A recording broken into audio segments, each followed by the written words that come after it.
Pengamat politik Yusak Farhan menilai ada tekanan eksternal terkait dengan pengunduran diri Airlangga Hartarto dari jabatan Ketua Umum Partai Golkar. Yusak menduga Partai Golkar telah terbelah secara internal dalam beberapa faksi, diantaranya faksi yang mendukung Presiden Joko Widodo masuk dalam kepengurusan Partai Golkar.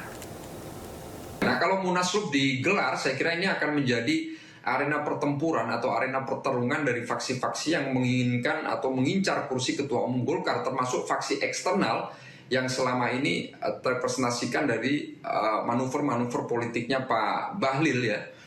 Jadi bisa saja manuver politik Pak Bahlil ini sengaja untuk memberikan jalan mulus kepada faksi Pak Jokowi. Dalam hal ini bisa jadi Pak Jokowi sendiri, bisa jadi Mas Gibran untuk menjadi Ketua Umum Partai Golkar. Tapi saya kira yang paling realistis adalah Pak Jokowi, karena pasca lengser, problem utama yang akan dihadapi Pak Jokowi adalah tidak punya kendali terhadap partai politik, sehingga ini sangat rawan sekali.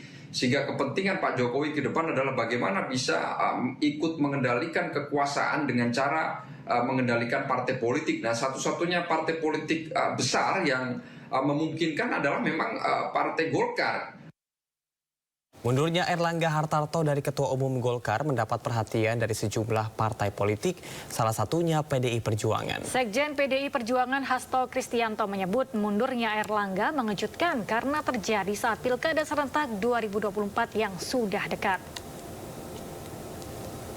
Mengejutkan karena ini dalam rangka Pilkada serentak dan muncul kejadian politik yang dalam kategori kami suatu hal yang luar biasa yang menyentuh aspek kedaulatan partai.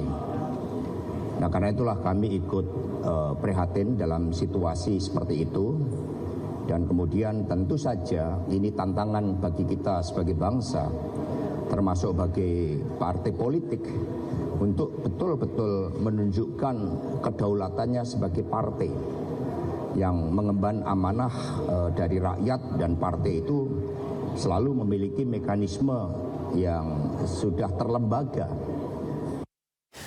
Airlangga Hartarto mundur dari jabatan Ketua Umum Partai Golkar. Dan ini mengejutkan karena pengunduran diri dilakukan menjelang Munaslup Partai Golkar Desember mendatang.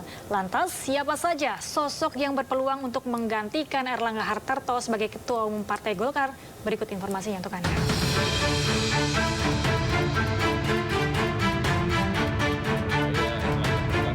Usai menyatakan mundur dari jabatan Ketua Umum Partai Golkar, belum ada keterangan lain dari Airlangga Hartarto.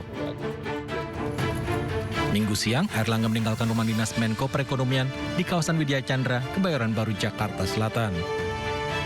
Tak seperti biasa yang mudah ditemui wartawan, Airlangga pergi tanpa memberikan keterangan dalam mobil dengan kaca tertutup. Wakil Ketua Umum Partai Golkar, Ahmad Doli Kurnia menyatakan Airlangga Hartarto masih menjalankan tugas sebagai Menko Perekonomian dan dalam perjalanan ke IKN menemui Presiden Joko Widodo. Ke IKN kan nanti malam ada, besok mau rapat kabinet, nanti malam kan ada dinner ya, Pak Presiden, Pak Jokowi mengundang semua anggota kabinet. Kalau tidak salah juga dengan para gubernur atau apa gitu. Jadi persiapan untuk rapat kabinet besok di IKN. Ahmad Doli Kurnia menyatakan pengunduran diri Airlangga Hartarto telah disampaikan terlebih dahulu secara internal. Alasan yang dikemukakan pun sesuai pernyataan resmi Airlangga, yakni ingin fokus jaga stabilitas pemerintahan di masa transisi menuju kepemimpinan Prabowo Subianto, sekaligus fokus pada posisinya sebagai Menteri Koordinator Bidang Perekonomian. Nantinya Partai Golkar akan menunjuk pelaksana harian tugas Ketua Umum. Nah, biasanya kalau sudah mengundurkan diri ya tentu ditunjuk pelaksana tugasnya. Yang tugasnya nanti adalah mempersiapkan pemilihan Ketua Umum secara definitif ya. Nah, makanya mekanismenya itu setelah seorang Ketua Umum mengundurkan diri itu akan disampaikan di rapat pleno.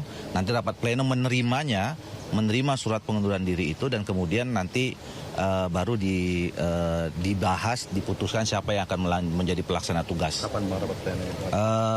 Selasa rencananya. Pengunduran diri Airlangga Hartarto dari jabatan Ketua Umum Partai Golkar mengundang banyak pertanyaan. terutama Partai Golkar telah mengalami guncangan untuk menggelar Munaslup lebih cepat dari jadwal semestinya Desember mendatang.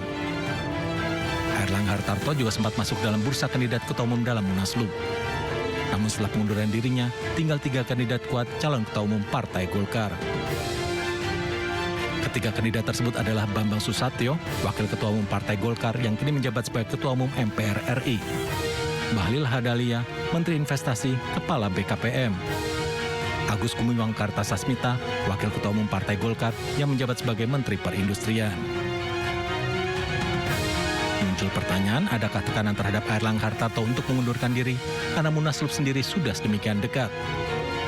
Apakah benar tekanan tersebut datang dari eksternal Partai Golkar? Kita tunggu saja. Dari Jakarta, Tim Liputan iNews melaporkan.